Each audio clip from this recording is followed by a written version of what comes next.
Don't you see the dangers for all the people with ISIS and Al-Qaeda flags on Sydney's bridge? Hillel Ford is the one who is threatening stability in Australia. It's hilarious. And I think that, it's eventually there will be a backlash. What we're seeing today in Britain will happen also in Australia. Yemini for Rebel News in Jerusalem, Israel. Here today at the Knesset, the Israeli Parliament, for IsraelUncut.com to speak to the decision makers. Minister, thank you for your time. Thank you, Avi and Muksham. You have your hands full these days. Your portfolio has been a busy one since certainly October 7. Mm-hmm. What's the main issue for the diaspora at the minute from your perspective? I think that we are in a war. We are in a war here in Israel, and we are praying for the soldiers in Gaza now, who are fighting. And we are in a war abroad, in the Jewish communities, against radical Islam, radical left that are combining their forces together. We call it the Green and Red Alliance. Wokeism, neo-Marxism, with radical Muslims who are operating against Judaism and Zionism, against the Jewish communities. It's more the Zionist identity in Israel that bothers the Jews largely. And as we saw yesterday, you can also have, in this new form of anti-Semitism, you can also have Jews who are participating and backing and praising Hamas instead of supporting their brother. That's also a phenomenon that we need to address. So I think we're in a war. We are in a war here, and also the Jewish communities in the diaspora, they are at war. You had the terrible murder of Sarah and Yaron in Washington, 2 diplomats. This is one aspect of it. You have attacks in Australia. Synagogues are being burned, graffitis, harassment. The situation is very tough for Jewish communities these days. You talk about the alliance between the woke left and the radical Islamists. Who do you think is whose useful idiot in that relationship? Obviously, the left, because you can go back to 1979, to the revolution in Iran. So the Ayatollah, Khomeini, and his people in the Revolutionary Guards, they had the communists on their side during the revolution. But the moment the revolution ended, the communists were either killed or sent to prison. And it's the same for the woke left in Britain, Canada, Australia. Islam will use you, and then will throw you from a roof if you are gay, and they see you as infidels. Yes, they see all the Christians who live in Britain, France, and Australia, they see them as infidels, as sinners. And there is zero tolerance in radical Islam ideology. Zero. Is it radical Islam or Islam? Because you No, I refer to political Islam, which I also see it as radical Islam. I don't address the entire Muslim people. I think that looking at the huge demonstration on Sydney's bridge, it was fascinating to look at the Palestinian flags alongside Al-Qaeda flags, ISIS flags, and then the LGBT who are marching with them. It is, you need to be unbelievingly ignorant in order to walk as an LGBT or as a gay person with someone who is waving the flags of Al-Qaeda or the Palestinian Authority.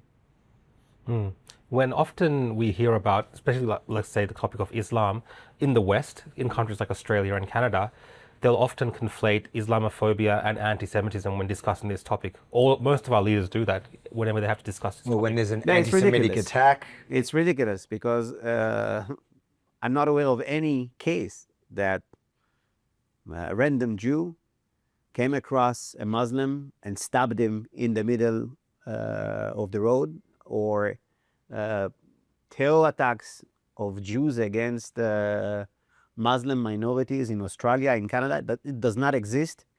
and therefore there is no symmetry. It's not the same at all.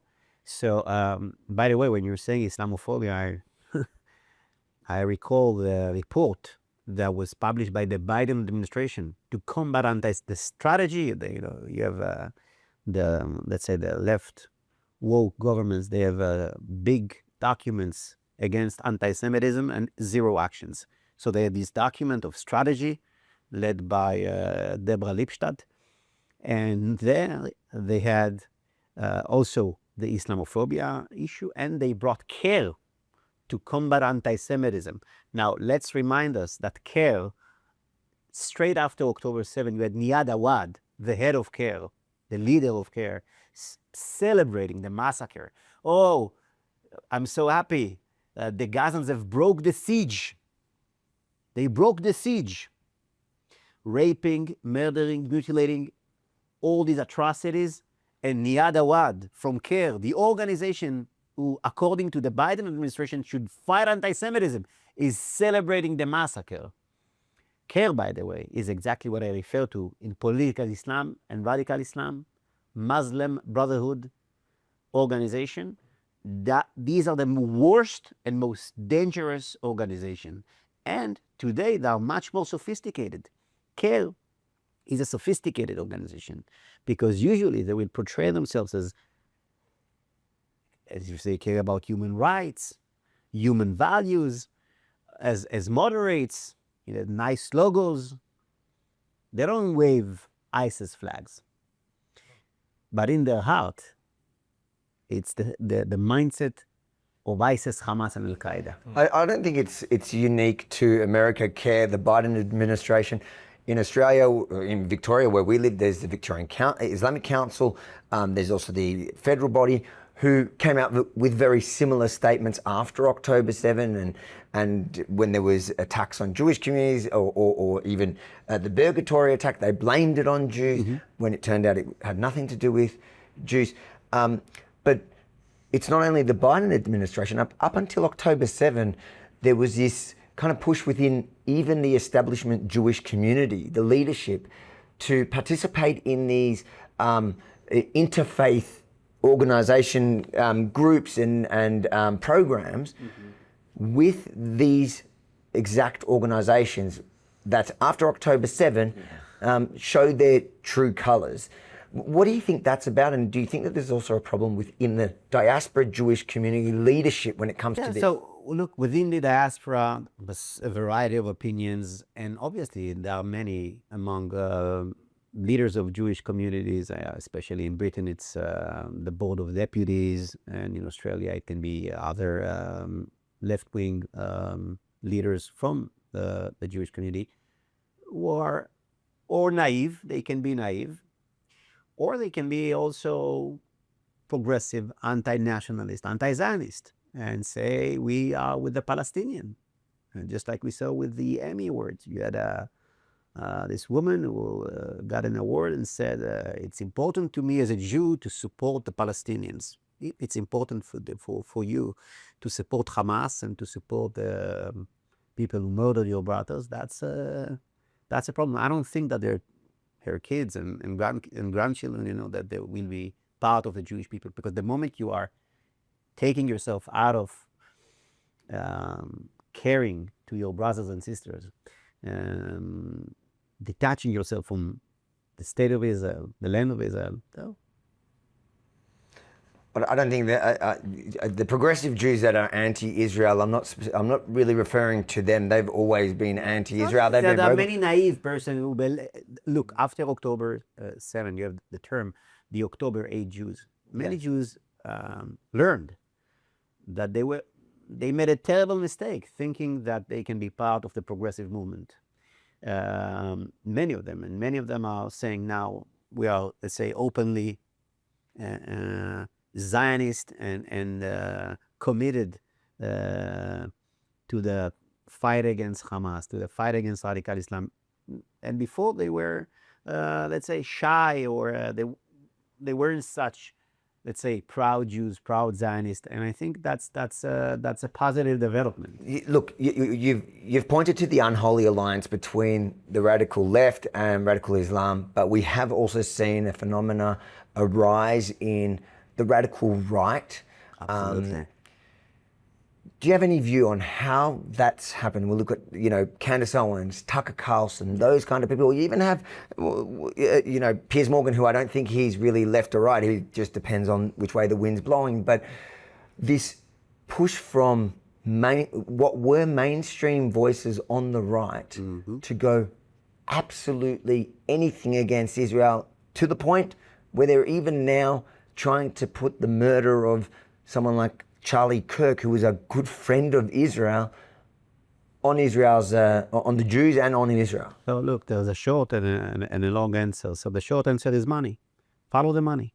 Tucker himself, as far as I know, signed a FARA agreement regarding his relationship with Qatar. He was in Qatar, hosted as a top politician, and obviously he has very close ties with Qatar. We can see that in the past he was against Sharia law, against radical Islam, and now all of a sudden Hamas, to Tucker Carlson, became a political organization. A political organization. Unfortunate that it didn't came to Be'eri and Nir Oz, or didn't see the footages coming from October 7th. Everyone's seen them. Everyone's seen them. Hamas is not a political organization. Its entire philosophy is annihilating every single Jew who lives here in Israel.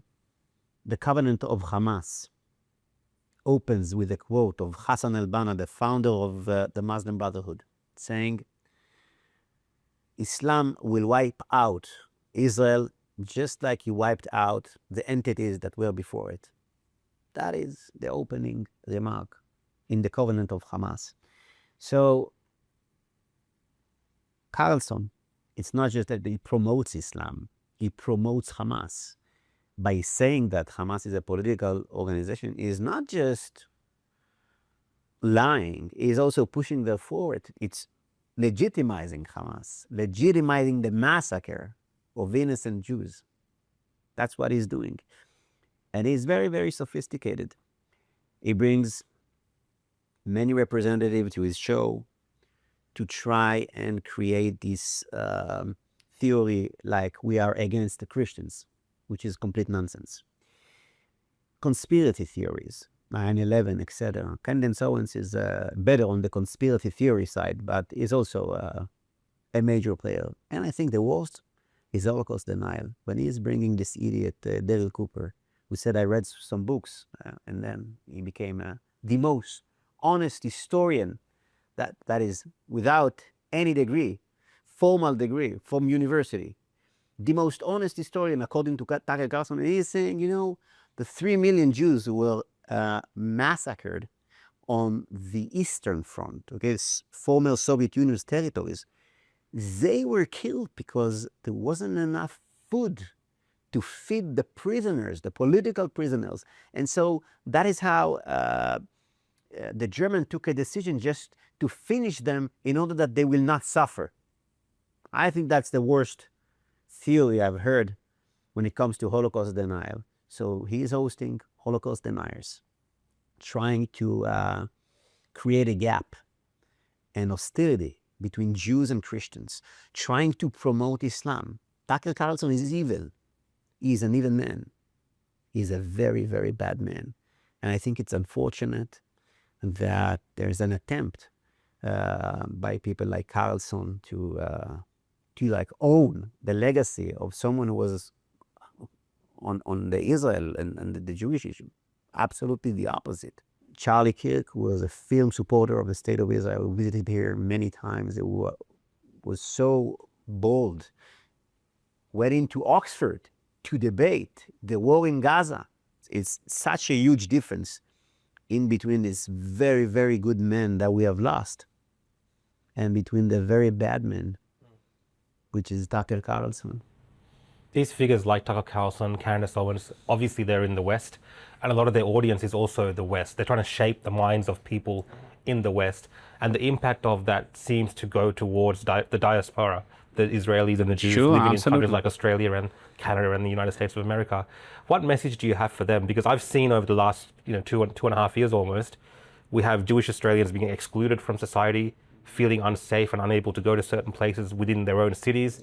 We've had endless protests, for instance, from the pro-Palestinian movement that seems to be somewhat supported by the government, despite maybe some of the radical things that we see at these protests. What practical measures are the Israeli government or you as a Minister for Diaspora taking to address this for those First, we need communities? to say that we are very limited because these are things that are happening in other states. So we can fight on social media, etc., etc. But when it comes to security, that's the responsibility of each and every state, Australia, Canada, the US, etc. So going back to Candace Owens, money, I think, is the key behind it. And I call for the authorities to check what's going on. Who's paying for all these influencers to spread these conspiracy theories, to spread these lies? I think it is extremely dangerous what's going on.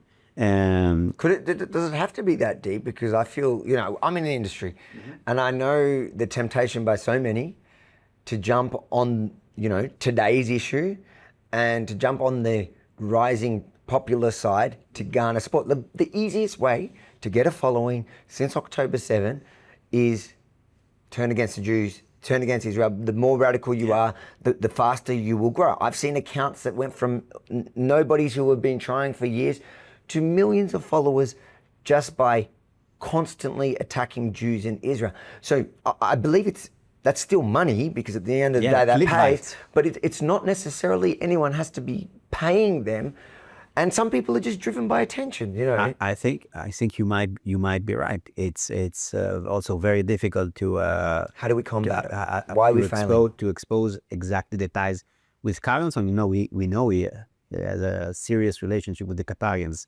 With others, it's much more complicated to follow and exact what happened. How did Candace Owens came from celebrating the establishment of the American embassy in Jerusalem and spreading conspiracy theories as if the Jews are responsible for 9/11. You know that saying they have about, what is it? The scorn of a, what's the saying? Scorned woman. Yeah, a scorned woman.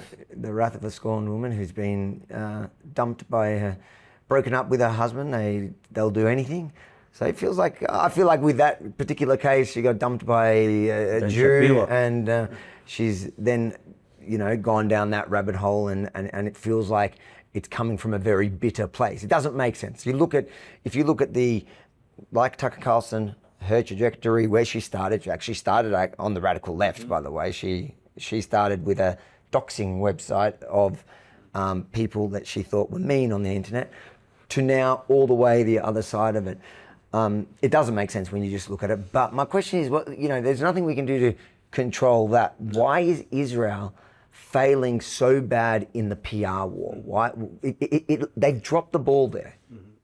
Look, I think that the first thing we need to understand is that you have an army of bots, of influencers who are coming from Turkey, Pakistan, Qatar.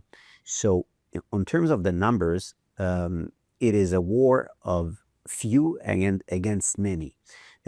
So that is a very serious challenge. Also, the Jewish communities, comparing to the Muslim communities, if you look abroad, take a look at London, okay, or Australia. These are relatively small communities. So there is the challenge of the numbers. But when it comes to the PR, also the war in Gaza, which is, I think, the most just war we have ever fought against a barbaric terror organization. But still, when you are fighting in a very, very dense, populated area, it is very difficult to, let's say, to create a nice image of the war. Okay, you have a war. There's a big army. You have the terrorists. The Hamas. They don't wear uniforms. The one place when they are wearing the uniforms is when they have these ceremonies to release the hostages, and they know that because they are nearby the hostages, no one will shoot them. Okay, so people who are looking at it from the outside, they see one army and then civilians. They don't really see the army of Hamas because they do not exist as an army. This is a guerrilla warfare.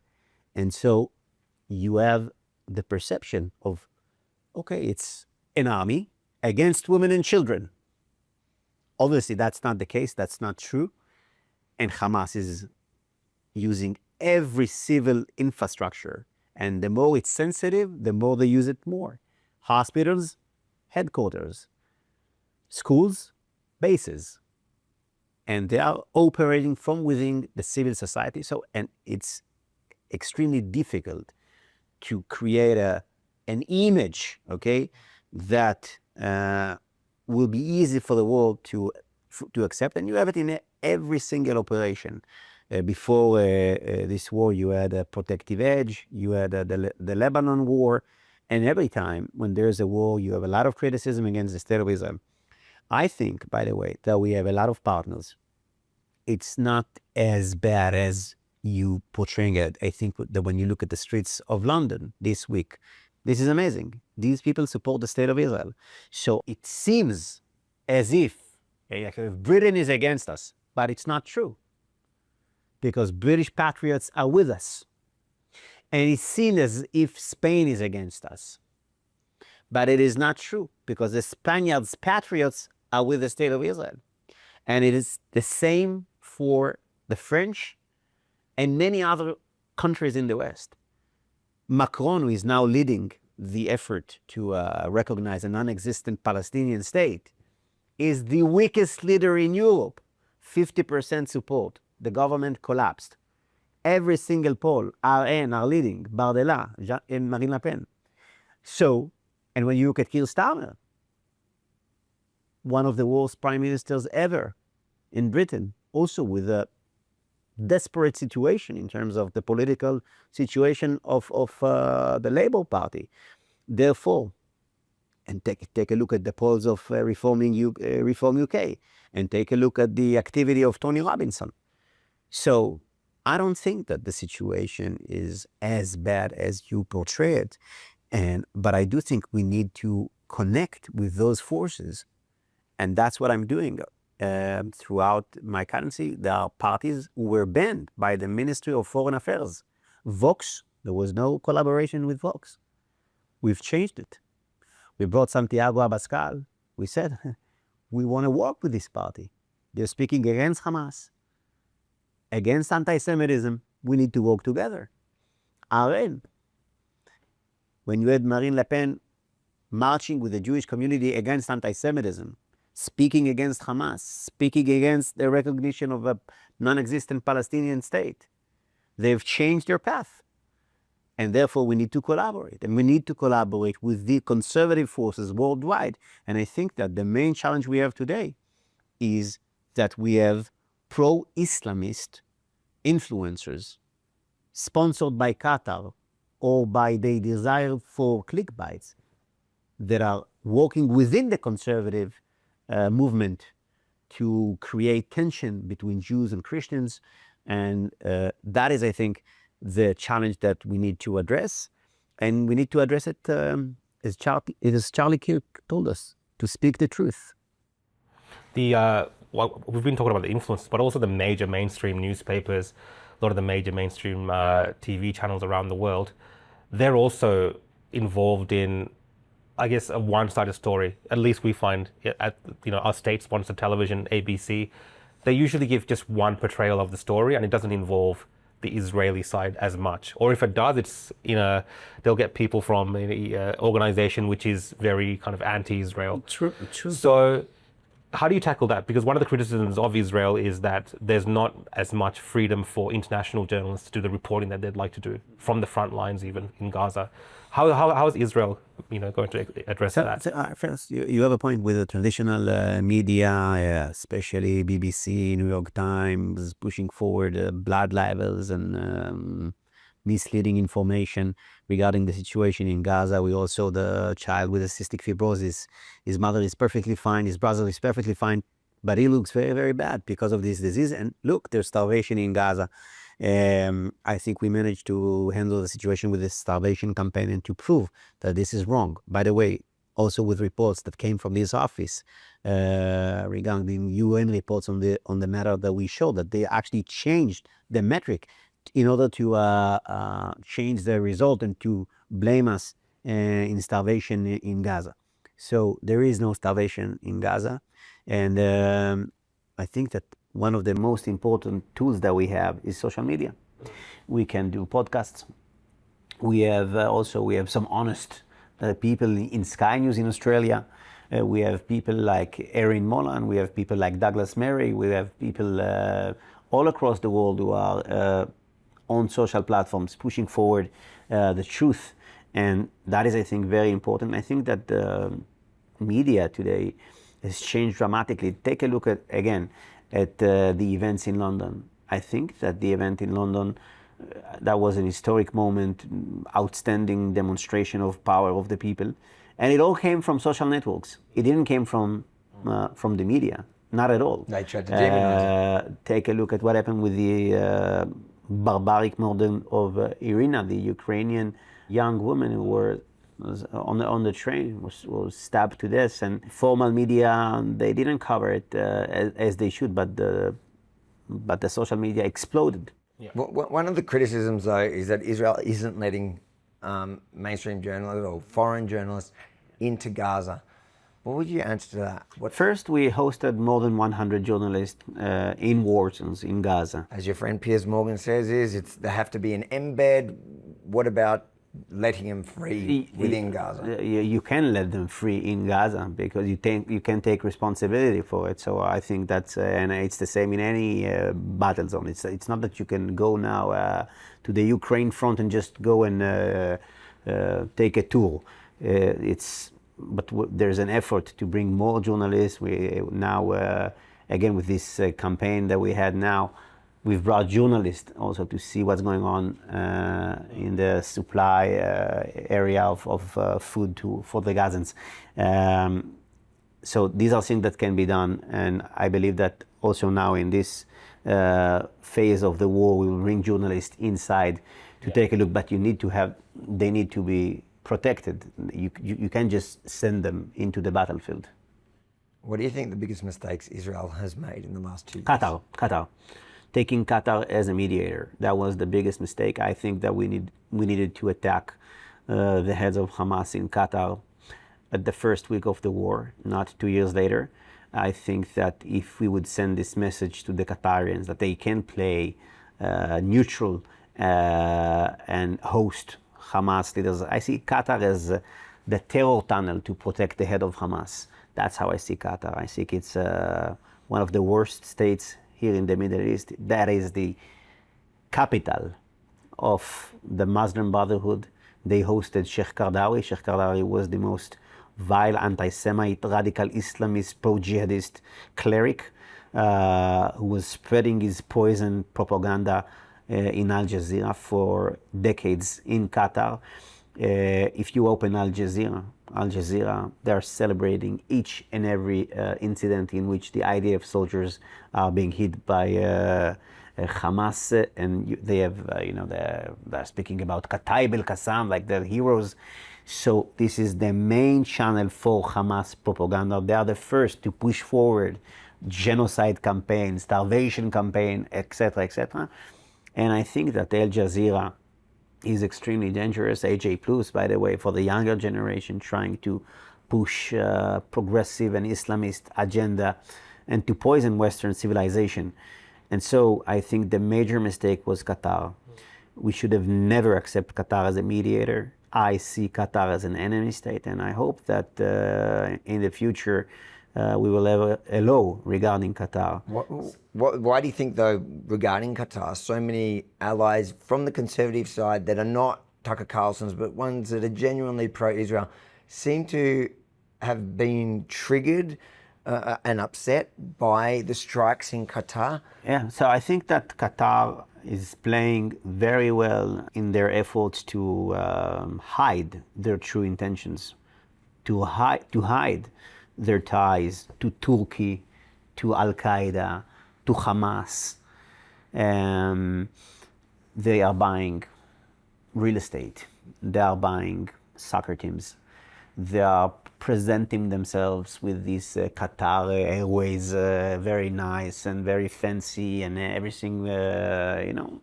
Money can buy almost everything, but it cannot buy the truth. And I think that many people, including many leaders in the West, they didn't understand yet what is the philosophy of the Muslim Brotherhood, and therefore what is the philosophy of Qatar, what's the true intentions of Qatar. And it will take, I'm assuming, more tragic events before people will understand what is the true nature of Qatar. And by the way, take a look at Syria. They are the #1 supporter of Bashar, beside Erdogan. And there's a new axis of evil today. You have Qatar, Syria, Turkey. They all share the same vision. They want to have the caliphate back. They want the Sharia law to be imposed all across the Middle East.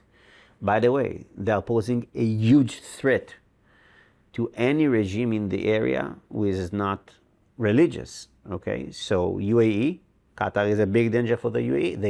They won't say it out loud because Qatar today enjoys, unfortunately, the support of many Western states, including the US. They have also very good connections, as I mentioned, with Turkey, which is also a very powerful state. And this axis of Qatar, Syria, Turkey is the new axis of evil.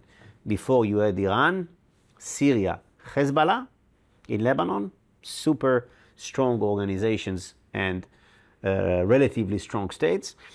And now with Iran that is going down, you have Qatar and Turkey as the main forces. And their vision is to restore the caliphate. This is the vision of the Muslim Brotherhood. This is the vision of radical Islam, of Al Qaeda, of ISIS, of Hamas. And with Turkey, you had another vision. Neo-Ottomanism. Erdogan wants to be an emperor. He wants to restore the days of the Ottoman Empire. He sees Jerusalem as part of his empire. He wants to conquer Jerusalem militarily. He is training the younger generation in Turkey to hate the state of Israel. He is building an army. And unfortunately, European states that are bringing Turkey to be a member of NATO, it's ridiculous. He is a dictator. There's an illegal occupation of Cyprus that no one speaks about. And he is a radical Islamist. And he cannot be an ally of Western civilization. And I think also he cannot be an ally of states like the US, Britain, etc. From some news from today, the UN has come out with an independent report from one of their commissions, and they've said that they found that a genocide has been taking place and is taking place, and has said that even the parliamentarians, the intent of the things that they've said that a genocide is occurring in Gaza right now. Do you have a comment to make? Yeah, I think the UN is a completely irrelevant organization. It's led by dictatorship, by the worst regime on the face of earth. When you look at the Human Rights Council that can be led by Iran, okay, or can be led by China, and we all know that's very funny, yeah, to look at this dictatorship as the power that needs to run a human rights organization. So I don't take Guterres or Francesca Albanese or all these people are irrelevant. And I don't think even that we need to answer the report of the UN, because the UN is a joke. I think we need to replace the UN. I think we need to have an organization that will combine. And by the way, this idea, I heard Javier Milei, the president of Argentina, saying that we need to create an alternative for the UN of Western countries who see likewise, we see the importance of human values, of human life, of freedom, of liberty. I don't think that the UN should continue to exist. I think it's an absolute waste of money, waste of time. Not everyone that criticises Israel is an anti-Semite. During COVID, I criticised the policy of the Israeli government. ברור שלא, obviously. Yeah. But so my question to you is, where's the line? When is somebody, because the word does sometimes get thrown around too much, and I think to the detriment of the Jewish community, and I understand that people are super sensitive, especially in the Jewish community in the diaspora, so there's a very useful metric that was created by Natan Sharansky, and that is also embedded within the IRA definition. There's zero problem with criticizing the state of Israel. But when you are demonizing the state of Israel, when you're taking double standards that you don't request from any other country besides Israel, okay? Take, for example, the starvation campaign against us. I'm not aware of any other state who doing war, sending trucks full of food for the civilians in Gaza. It is. Take a look at Ukraine. I don't think that the Ukrainians or neither the Russians sends to one another supply for their civilians.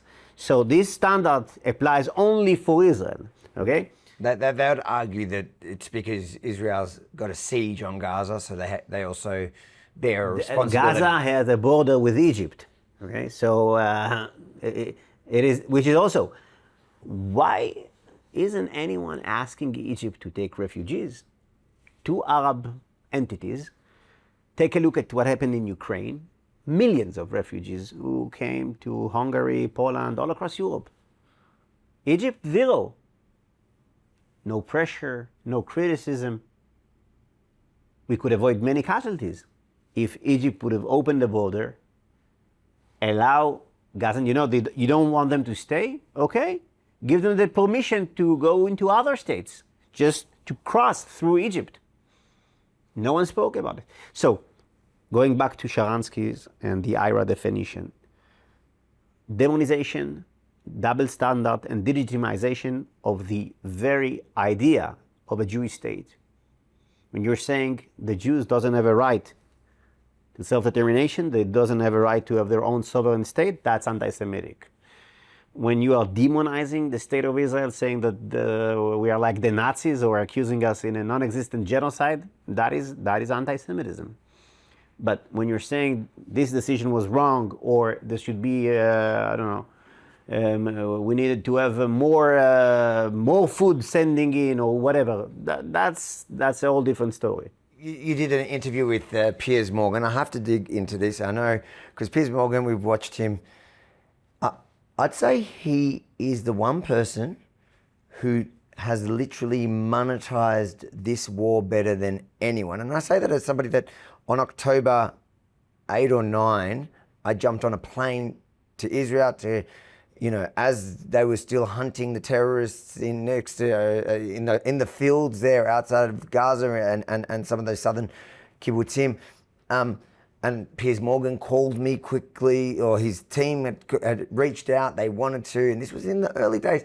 They realized we have something here, and he shifted, and he loves to use it as his kind of free pass to be able to promote any latest theory on Israel. I was supportive of Israel's right to defend itself in the beginning, and now I've turned on it. From your perspective, because Piers Morgan is a unique case, he's not like Tucker or them. No, he's not. You were on his show, you pushed back a bit. What do you think happened there with Piers Morgan? And so look, the timing of the interview was straight after Natasha Hausdorff interview, where he lost control and he was very rude to Natasha, and it created, a backlash. And me, myself, I said that the platform of the Piers Morgan show started as a fair platform, relatively fair, and it was relatively fair, but it deteriorated, and it became the main platform for conspiracy theories such as Condon Owen 6 times, I think, in a year and a half. Dan Bilzerian and all these Uyghur, which is Anastasia, I don't recall exactly their names, all these crazy anti-Semites who are constantly on the show spreading vile anti-Semitism, conspiracy theories, the worst you can imagine. And also you can see that there is double standard. There's how you treat a leftist Israeli politician who would bash Israel, such as Ehud Barak. He will be treated respectfully. How he treats a leftist politician like Bennett, who is saying that Bibi is running the war for is political.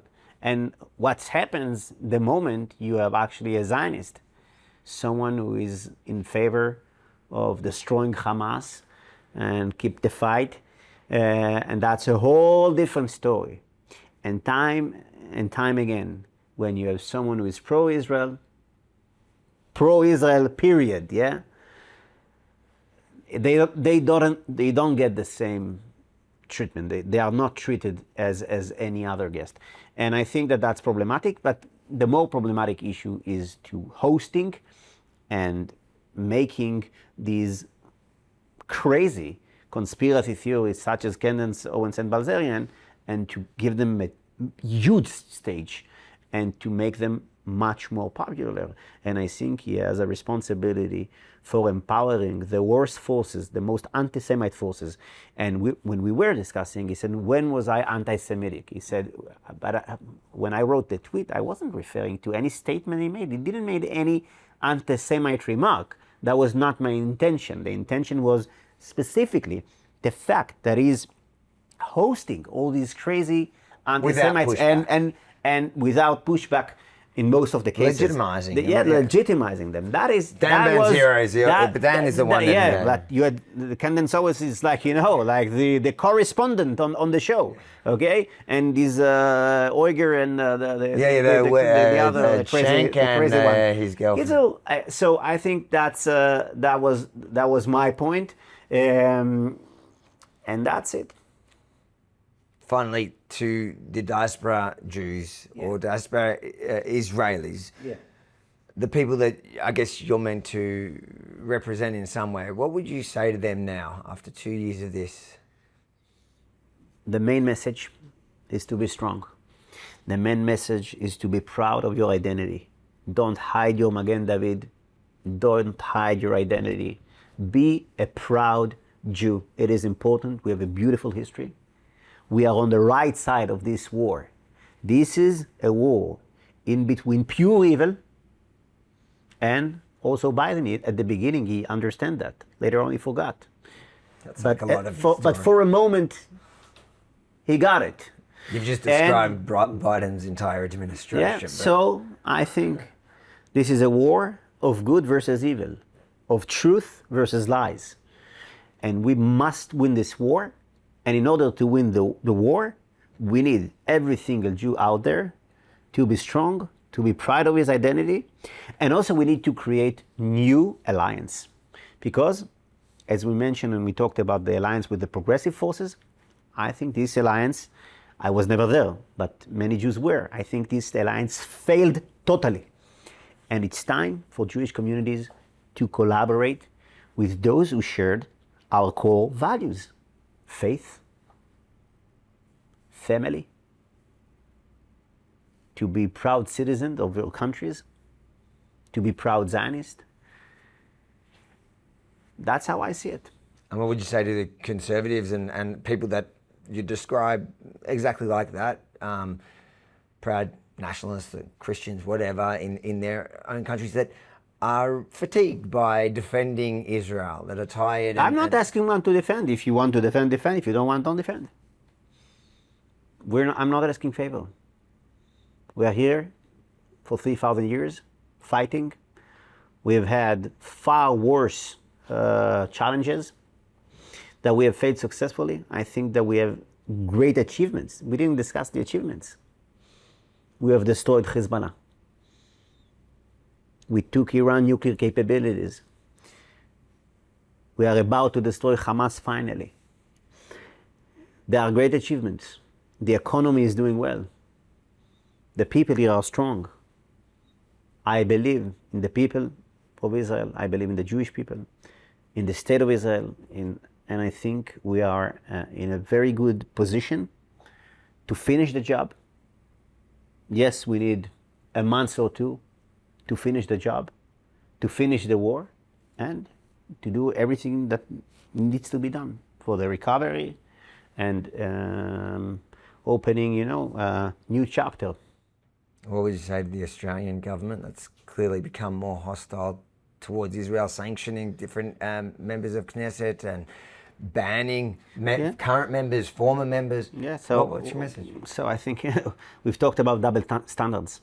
So I see Albanese's government as an anti-Semite government, because I'm not aware of any other case in which you have parliament members of a democratic state that were banned from entering the state. And it's not just MK Simcha Rotman, which might be a more easy case because he's coming from a right-wing party. But it's also former Minister of Interior Shaked or Hillel Fold, who lost his brother in a terror attack. Why cannot Hillel Fold, an Israeli citizen, who lost his brother in a terror attack, why can he come to Australia? What is the danger?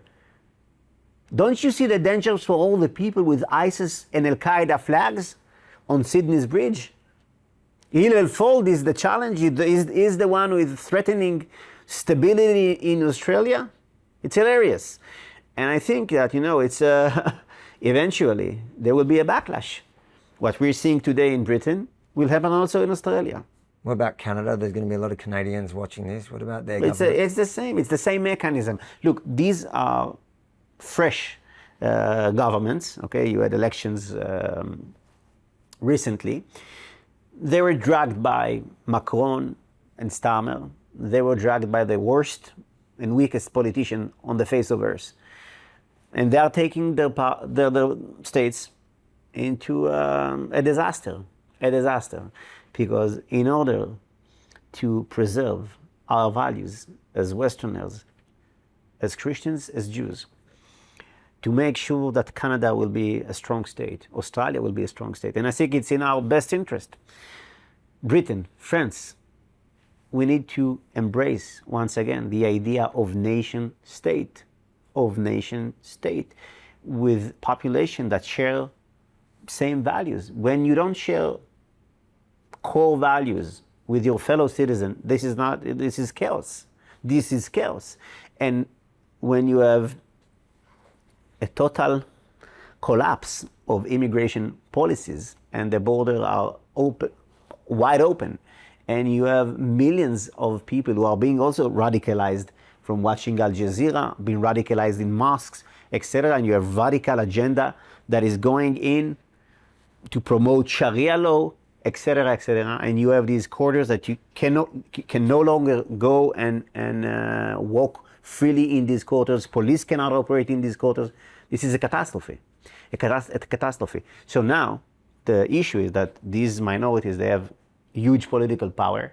They are using this political power to destroy these states from within. I think every patriot understands it, every conservative understands it, and unfortunately, woke leaders, they do not understand it, and they are bringing destruction upon their own states, upon their own people. And lastly, just for that Canadian audience, Carney compared to Trudeau, is there a difference, or is Carney in fact worse or better for the relationship with Israel? I think that Trudeau was very bad, very weak, and Carney is following the steps of Trudeau. Same thing. It's the same when it comes to policies. If you enjoyed this interview, make sure to like, comment, and share it far and wide. Then, if you support our mission here on the ground in Israel, head to israeluncut.com and please consider chipping in a couple of bucks to help us cover the enormous costs of getting here, but even furthermore now since we lost our luggage. And yes, we've had to purchase new clothes and toiletries, but even more so some equipment that won't be covered by insurance. So we need your help, israeluncut.com.